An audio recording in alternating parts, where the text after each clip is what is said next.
Hello and welcome to 100% maths. आज हम करेंगे क्लास 12 के लिए chapter number 11 that is 3 dimensional geometry.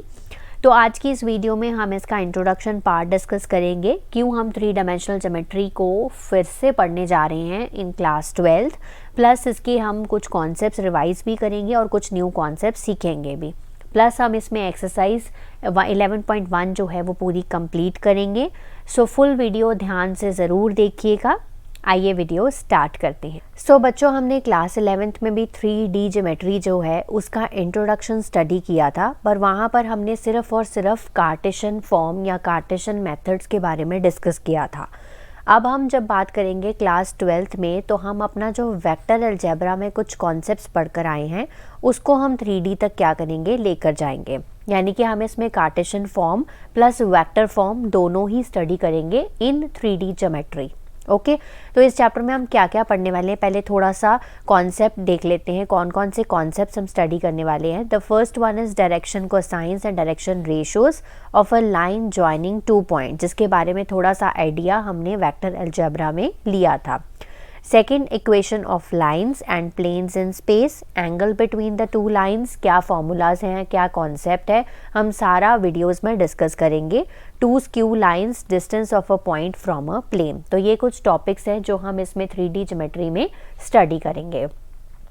Next, 3D का मतलब क्या होता है। 3D का फुल फॉर्म तो सबको ही पता है कि 3 डायमेंशनल। अब mathematics of shape in 3D space, it consist of 3 coordinates x, y, z। तो जहाँ पर भी हम 3 कोऑर्डिनेट्स की बात करेंगे वहाँ पर मतलब हम 3D की बात करें हैं।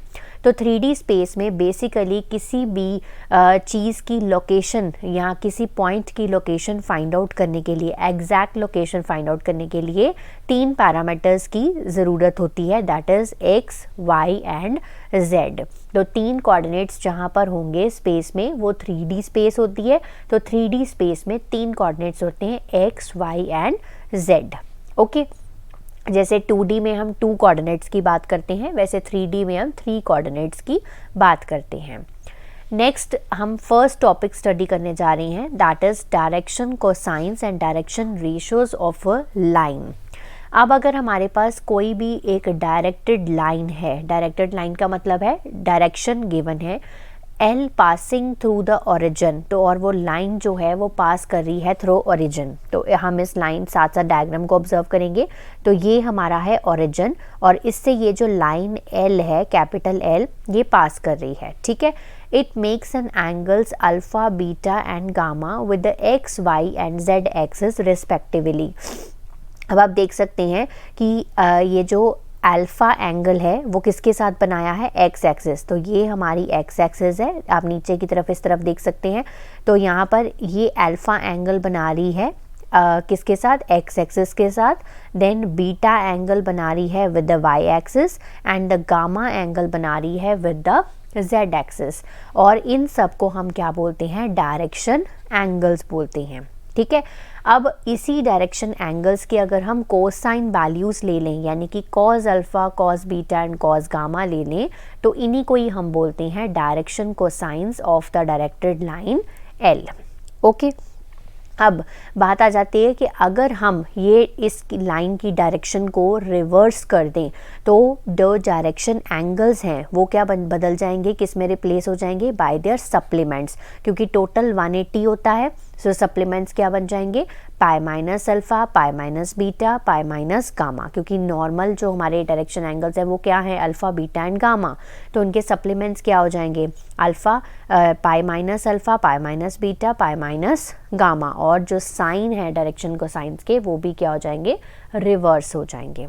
ओके, नेक्स्ट हम यहाँ पर एक बहुत इंपॉर्टेंट नोट करना है आपको इस चीज़ को कि अगर एक कोई भी लाइन है किसी स्पेस में, तो वो हमेशा 2 ऑपोजिट डायरेक्शंस में क्या होती है, एक्सटेंडेड होती है।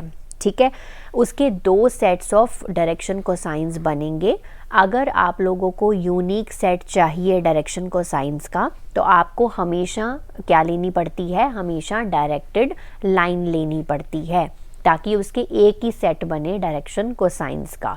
और इन जो डायरेक्शन कोसाइंस हैं इसको हम डिनोट कर देते हैं एल, एम एंड एन।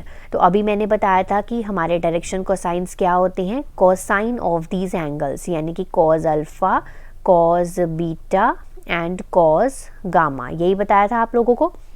इनको हम डिनोट कर देते हैं एल, एम एंड एन, यानी कि एल हो जाएगा कॉज अल्फा के इक्वल, एम हो जाएगा कॉज बीटा के इक्वल, एन हो जाएगा कॉज गामा के इक्वल। तो ये होते हैं हमारे डायरेक्शन कोसाइंस। शॉर्ट फॉर्म में इसको मैं लिखूंगी डीसी।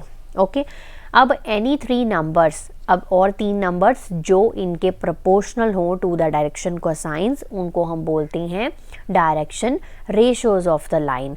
अगर एल, एम, एन जो हैं वो डायरेक्शन कोसाइंस हैं तो डायरेक्शन रेशियोज क्या हो जाएंगे, स्मॉल ए, स्मॉल बी, स्मॉल सी। ठीक है, और इनकी जो प्रोपोर्शनलिटी, मतलब ये आपस में क्या होते हैं, प्रोपोर्शनल होते हैं, राइट।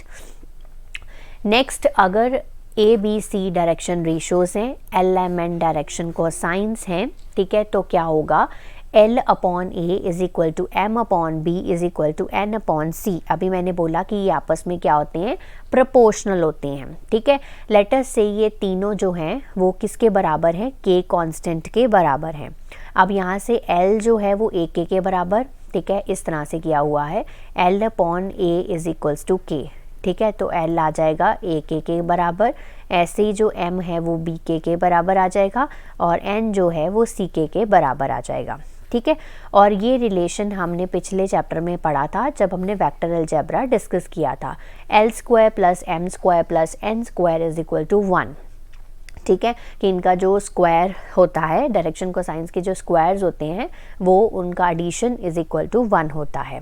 ठीक है, अब यहाँ पर हम क्या लिख सकते हैं, L की वैल्यू पुट कर सकते हैं। तो मैंने L की वैल्यू पुट करी, that will B A square के स्क्वायर, बी स्क्वायर के स्क्वायर, सी स्क्वायर के स्क्वायर इज इक्वल टू 1। तो यहाँ से हम क्या कर सकते हैं, के स्क्वायर कॉमन ले सकते हैं, A square plus B square plus C square is equal to 1। अब इसको उधर ले जाइए। ठीक है, सो के की वैल्यू क्या आ जाएगी, प्लस माइनस क्यों लगाया, क्योंकि यहाँ पर हमने रूट को तोड़ा, रूट को खोला है। So 1 upon root of A square plus B square plus C square. ठीक है, तो ये तो आ गई के की वैल्यू। अब अगर डायरेक्शन कोसाइंस की वैल्यू लिखनी हो तो क्या लिखेंगे, L is equal to plus minus, सबसे पहला डायरेक्शन रेशियो कौन सा था, ए अपॉन जो भी इसका हमारे पास वैल्यू आया है के का। ठीक है, वो लिख दिया। ऐसे ही M is equals to plus minus, दूसरा डायरेक्शन रेशियो कौन सा था, B upon root of A square plus B square plus C square. ऐसे ही N is equal to plus minus C upon root of A square plus B square plus C square. ठीक है, तो ये सारी चीज़ें हमने वेक्टर अलजेब्रा में भी डिस्कस करी थी, पर वहाँ पर ये जो प्लस माइनस लगाते हैं ना वो नहीं था, यहाँ पर लगाना ज़रूरी है, क्योंकि depending upon the sign of the k, कि वो पॉजिटिव है या नेगेटिव है, यहाँ पर डिपेंड करेगा। ये जब आप क्वेश्चंस डिस्कस करोगे तब आपको ज़्यादा क्लियर हो जाएगा। ठीक है, नेक्स्ट आ गया topic, that is direction cosines of a line passing through the 2 points. ठीक है, इसका डेरिवेशन कभी भी आपको पेपर में नहीं आएगा, बट स्टिल आपको पता होना चाहिए कि जो फॉर्मूला है वो आया कहाँ से है। ठीक है, तो चलिए स्टार्ट करते हैं। सबसे पहले हमने कोई भी एक लाइन ले लेनी है, तो जैसे हमने यहाँ पर ले ली है PQ लाइन। ठीक है, P के कोऑर्डिनेट्स हैं यहाँ पर x1, y1, z1, क्योंकि हमें यहाँ पर बताना है कि कभी भी जब लाइन जो है वो 2 पॉइंट से अगर पास कर रही है तो उसके डायरेक्शन कोसाइंस उस वक्त क्या होंगे, है ना। तो P और Q लाइन ले ली है, P के कोऑर्डिनेट्स हैं x1, y1, z1, Q के कोऑर्डिनेट्स हैं x2, y2 एंड z2। ठीक है, यहाँ तक ओके है। लेट L, M, N मान लेते हैं इसके डायरेक्शन कोसाइंस हैं ऑफ द लाइन PQ, और ये alpha, beta and gamma angles बना रहे हैं x, y, z एक्सिस के साथ। अब हमें यहाँ पर क्या करना है, ड्रॉ करनी है perpendiculars from P and Q। तो ये P पॉइंट है और ये हमारा Q पॉइंट है, यहाँ से परपेंडिकुलर्स ड्रॉ करने हैं। ठीक है, तो परपेंडिकुलर ड्रॉ करा, first perpendicular to meet at R, then second perpendicular to meet at S। ठीक है, यहाँ तक ओके है। Draw perpendicular from P to QS। अब ये P पॉइंट है, यहाँ से यहाँ पर आप ध्यान से देखिए, ये हमारी QS लाइन है और ये हमारा P पॉइंट है। अब P पॉइंट से QS लाइन तक भी एक परपेंडिकुलर ड्रॉ करना है, ये परपेंडिकुलर ड्रॉ हो गया। टू मीट एट एन, तो इस पॉइंट को हमने एन मार्क कर दिया और ये हमारी पी क्यू लाइन है। पी से परपेंडिकुलर ड्रॉ किया था आर और एस को भी ज्वाइन कर दिया। डायग्राम क्लियर हुआ पहले? तो यहाँ पर हम बड़ा करके इसको देखते हैं इस तरह से। ये हमारा पी पॉइंट है, ये हमारा एन पॉइंट है और ये हमारा क्यू पॉइंट है। अब ये जो राइट एंगल ट्रायंगल बना है, ठीक है, तो यहाँ पर ये जो एंगल है वो जेड एक्सिस के साथ कौन सा होता है? गामा होता है। तो ये एंगल कौन सा हो गया? गामा। सो पी क्यू एन जो हो गया वो हो गया यहाँ पर गामा।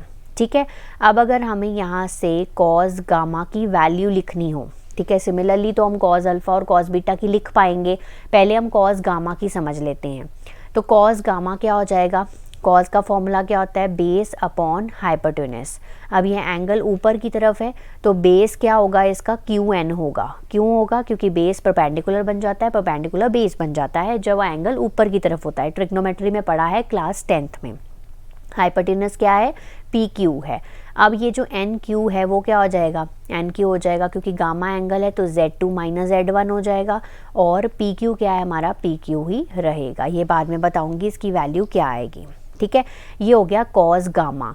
गामा है तो Z2 और Z1 कोऑर्डिनेट्स के साथ लिंक्ड है। ऐसे ही अगर मुझे कॉस अल्फ़ा लिखना हो तो वो क्या हो जाएगा? x2 minus x1 over P Q. ऐसे ही अगर कॉस बीटा लिखना हो तो वो कैसे हो जाएगा? y2 minus y1 upon P Q. ठीक है, कॉस गामा, कॉस अल्फ़ा और कॉस बीटा की वैल्यू मुझे मिल गई। ये मेरे क्या हैं? डायरेक्शन कोसाइंस हैं, यही तो मुझे ढूंढना था। सो डायरेक्शन कोसाइंस क्या आ जाएंगे? x2 minus x1 upon P Q, y2 minus y1 upon P Q, z2 minus z1 upon P Q. And what is P Q? P Q क्या है, कैसे निकाल सकते हैं हम? हमें p और q के कोऑर्डिनेट्स ऑलरेडी पता हैं। So root of x2 minus x1 का whole square, y2 minus y1 का whole square plus z2 minus z1 का होल स्क्वायर। ठीक है, तो अगर हमें बात करी जाए डायरेक्शन रेशियोज लिखने की तो डायरेक्शन रेशियोज क्या हो जाएंगे? x2 minus x1, y2 minus y1, z2 minus z1। या फिर हम इसको लिख सकते हैं x1 minus x2, y1 minus y2, z1 minus z2। ठीक है, इसमें कोई फ़र्क नहीं आएगा, इस तरह से भी हम लिख सकते हैं। तो स्टार्ट करते हैं विद द एक्सरसाइज 11.1। बहुत ईजी एक्सरसाइज है ये। फर्स्ट क्वेश्चन है, if a line makes angle 90 degree, 135, 45 degree with the X, Y and Z axis respectively, तो उसके डायरेक्शन को साइंस हमें फाइंड आउट करनी है। सो हमें अच्छे से पता है कि डायरेक्शन को साइंस जो लाइन के हैं, that makes an angle alpha with the X axis, beta with the Y axis, gamma with the Z axis. तो इसके मुताबिक जो अल्फ़ा की वैल्यू है वो यहाँ पर क्वेश्चन में 90 डिग्री है, बीटा की वैल्यू है जो 135 डिग्री है एंड गामा की वैल्यू जो है वो 45 डिग्री है। और डायरेक्शन को साइंस क्या होते हैं? डायरेक्शन को साइंस जो होते हैं एल, एम एंड एन, यही होते हैं। सो एल की वैल्यू क्या होती है? Cos alpha. ऐसे ही एम की वैल्यू क्या होती है? Cos beta. और एन की वैल्यू क्या होती है? Cos gamma. ठीक है, तो एल इज इक्वल्स टू किसके बराबर आ जाएगा? कॉस अल्फ़ा यानी कि कॉस 90। सो कॉस 90 की वैल्यू क्या होती है? 0, यानी कि फर्स्ट डायरेक्शन को साइन जो है वो 0 आ रहा है। ठीक है, m इज इक्वल्स टू क्या हो गया? Cos 135 degree, cos beta cos 135 degree. अब इसको कैसे सॉल्व करेंगे? इसको हम या तो कैसे लिख सकते हैं? 180 माइनस 45 डिग्री, ऐसे लिख सकते हैं। अब हमें अच्छे से पता है कि 180 माइनस, अगर हम देखें कि 0 है, ये π/2 है, ये पाई है, ये 3 π/2 है और ये हमारा 2 पाई है, राइट। अब यहाँ पर 180 माइनस पाई होता है 180 माइनस मतलब हम सेकंड क्वाड्रेंट में पहुँच गए। और सेकंड क्वाड्रेंट में ऐड शुगर टू कॉफ़ी के हिसाब से साइन और कोसिकेंट जो हैं वो पॉजिटिव होते हैं, बाकी सब नेगेटिव होते हैं। तो कॉस भी नेगेटिव होगा, so it will be minus of cos 45 degree. Cos 45 की वैल्यू क्या होती है? -1/√2, राइट। ऐसे ही हम निकाल लेंगे n is equal to cos gamma यानी कि cos 45, that will be equals to 1/√2। तो डायरेक्शन को साइंस क्या हो गई? 0 माइनस 1/√2, 1/√2। ओके, सो ये इस क्वेश्चन का आंसर है। Next, moving to question number 2, find the direction cosines of a line which makes equal angles with the coordinate axis. तो यहाँ पर given है कि equal angles वो बना रहा है, right? So direction cosines क्या होते हैं हमारे पास? L is equals to cos alpha, M is equals to cos beta और N is equals to cos gamma. ठीक है, और हमें एक चीज़ given है कि line जो है that makes equal angles, so therefore alpha is equal to beta is equal to gamma, है ना. ये पॉइंट हम नोट डाउन करके रखते हैं. अब हमें डायरेक्शन को साइंस फाइंड आउट करनी है. तो यहाँ पर देखो डायरेक्टली एंगल तो गिवन नहीं है जैसे हमें फर्स्ट क्वेश्चन में गिवन थे, तो हम ये वाला रिलेशन जो है वो यूज़ करेंगे. L square M square plus N square equals to 1. So यहाँ पर वैल्यू डालेंगे L की cos स्क्वायर अल्फ़ा, M की वैल्यू है cos स्क्वायर बीटा और N स्क्वायर बन गया हमारा cos square gamma is equal to 1. और अल्फ़ा बीटा गामा जो है वो इक्वल ही हैं. ठीक है, तो हम cos स्क्वायर अल्फ़ा बीटा की जगह पर भी हम अल्फ़ा लिख सकते हैं. ठीक है, सो अल्फ़ा लिख लेते हैं. So cos square alpha, so ये बन जाएगा हमारा 3 cos square alpha equals to 1. So cos square alpha equals to 1/3 और cos अल्फ़ा की वैल्यू क्या आ गई? Plus minus 1/√3. ठीक है, तो ये आ गई आपकी cos अल्फ़ा की वैल्यू. सो ऐसे ही cos बीटा की वैल्यू भी यही हो जाएगी, cos गामा की वैल्यू भी यही हो जाएगी. सो डायरेक्शन को साइंस क्या बन जाएंगे इसके? Plus minus 1/√3 plus minus 1/√3 plus minus 1/√3. Okay, next चलते हैं क्वेश्चन नंबर 3 पे. If a line has the direction ratios, direction ratios किससे डिनोट करते हैं हम? ए बी सी से, small letters A B C से. सो ए की वैल्यू -18 है, बी की वैल्यू 12 है, सी की वैल्यू -4 है. So what are its direction cosines? So direction cosines अगर हमें डायरेक्शन रेशोज़ गिवन हो तो डायरेक्शन कोसाइंस ईजिली निकल जाते हैं. कैसे? डायरेक्शन कोसाइंस कैसे हो जाएंगे?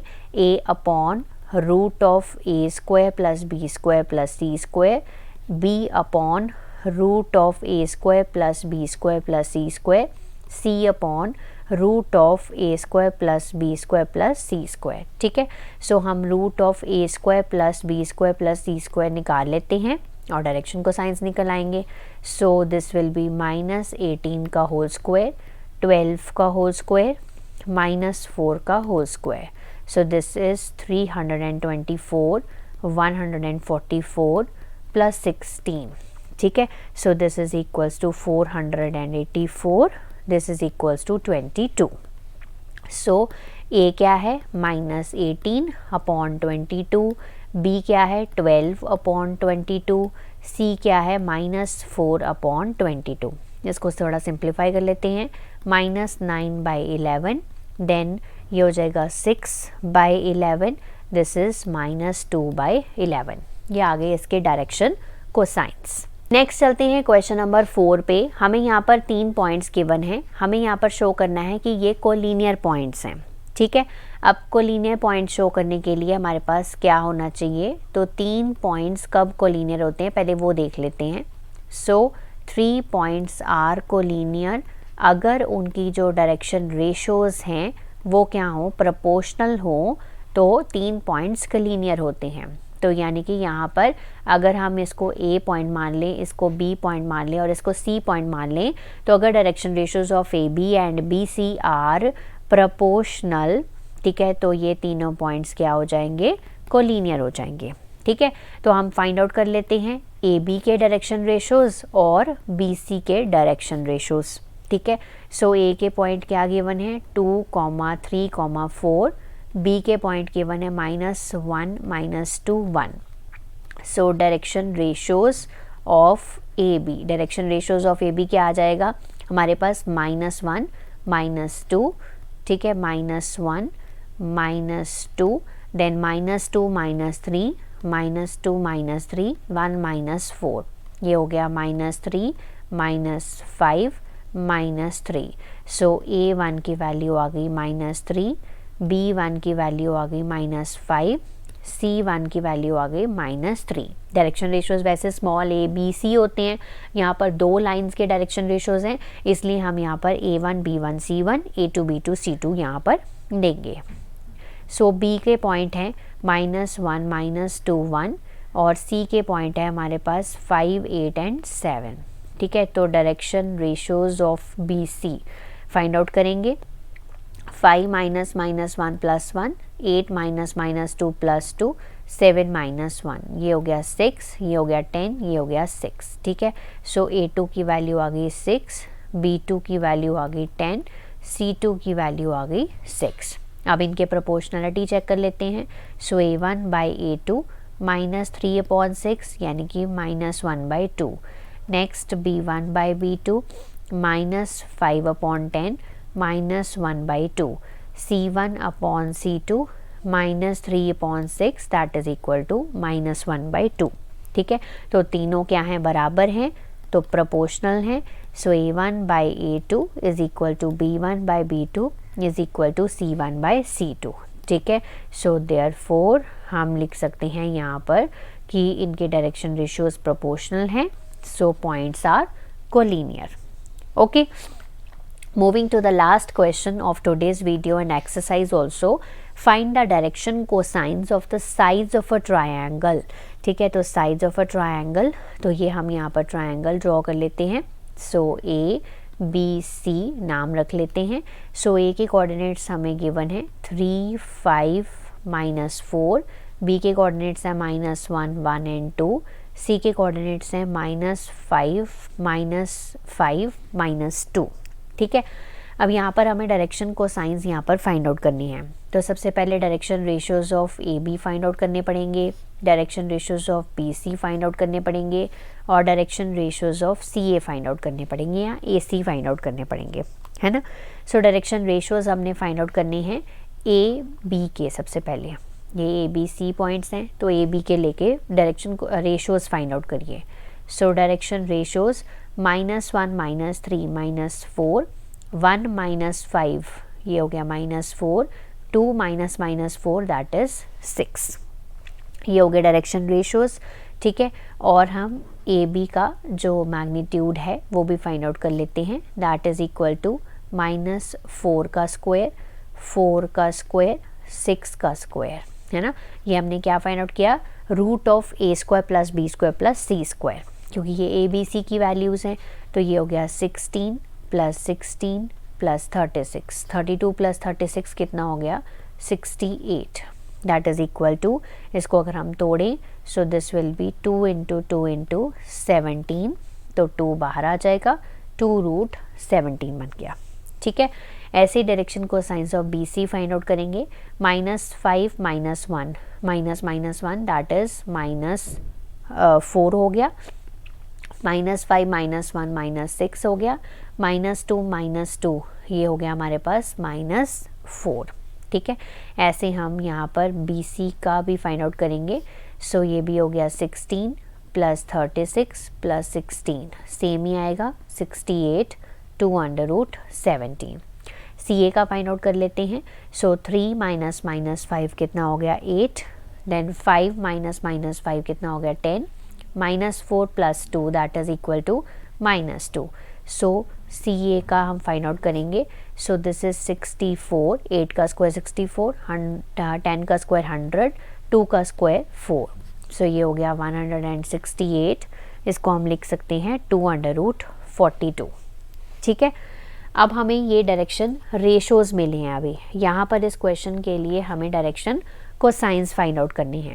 ठीक है, तो डायरेक्शन को साइंस फाइंड आउट कर लेते हैं। So direction cosines of AB वो जाएंगे, पहला डायरेक्शन रेशो -4 है divided by 2√17, -4 divided by 2√17, then 6/2√17, तो ये आ गया -2/√17, -2/√17, 3/√17।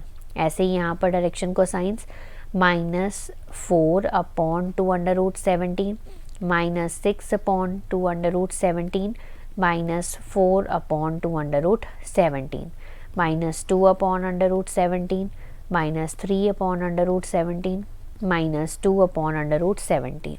ऐसे ही इसके डायरेक्शन को साइंस 8/2√42, देन 10/2√42, देन -2/2√42। सो ये हो गया 4/√42, देन 5/√42, ये हो गया -1/√42। ठीक है, तो ये आगे direction cosines of the sides of the triangle जिसके वर्टिसेस हमें ऑलरेडी गिवन है।